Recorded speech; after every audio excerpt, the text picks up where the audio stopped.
Today we're talking about this little camera. This is the Fujifilm X100vi. I picked this up on the day it was released, and I've shot with this every single day for the past 6 months. Thought it was about time that I share some of my thoughts and opinions on this camera. So my whole journey to find this camera started sometime last year, or maybe even way before that. Last year, I realized that I really just wasn't having fun with photography. I was kind of moving from one work project to the next, and I never really took my camera out of its bag unless it was for work.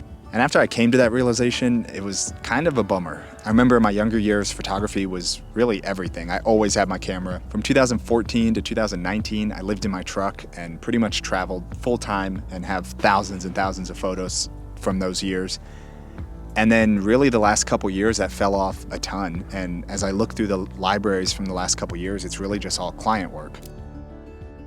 So I really wanted a camera that would kind of force me to bring it everywhere. Something that's better than an iPhone, but not as big and chunky as my normal cameras. One I could just fit in a pocket and really never have an excuse not to bring it. I heard about the Fuji X100 series from a few friends of mine, and they all absolutely loved it, said it was their favorite camera.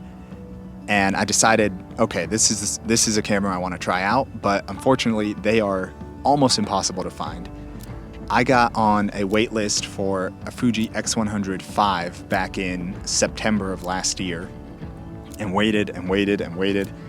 6 months later, they canceled that camera and they announced that the Fuji X100vi was coming out. My local camera shop luckily moved me from that waiting list to the pre-order list, and I was lucky enough to get one on day one. Once I got my hands on this camera, it really did not take long for this to become my all-time favorite camera. And it's not technically better than a lot of the cameras I shoot with. I still use my Sony A7 series for most of my client work, but there are a few things I love about this camera that has made it my favorite. One of my favorite things about this camera, and really the thing that's probably caused the most change, is that it's not a professional camera in my mind. It took me a while to get used to it, and I know it's going to make some people cringe, but I actually shoot this thing on full auto. Aperture and shutter speed, ISO, everything's auto. This camera has just helped me let go of a lot of things that I was stuck on with all my pro level cameras, and that letting go process has really opened up some creativity for me. I'm thinking less about the camera and really just snapping photos of anything that catches my eye or anything I find interesting. And I found some pretty cool photos that way.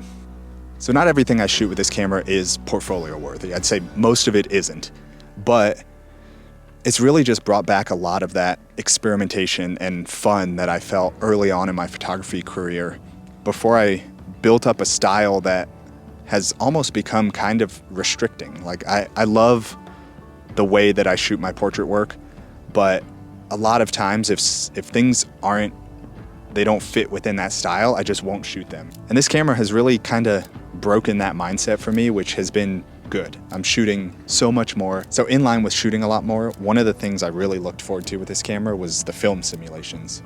I heard great things. I heard that JPEGs coming from this camera looked awesome.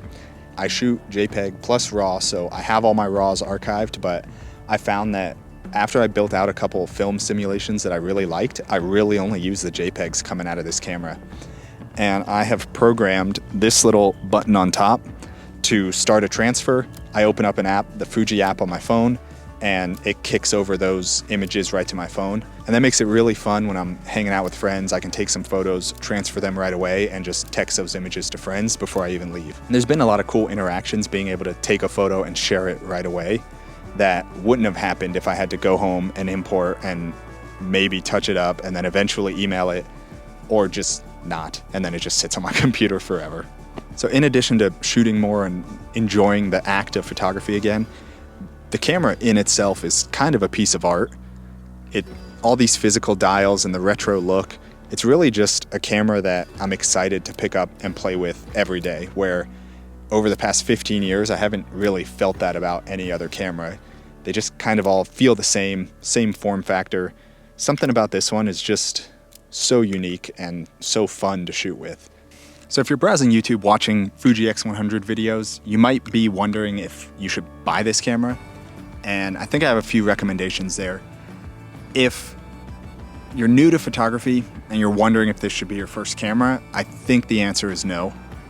I'd recommend getting something that has interchangeable lenses, something that'll let you experiment more and kind of find that style of photography that you really like.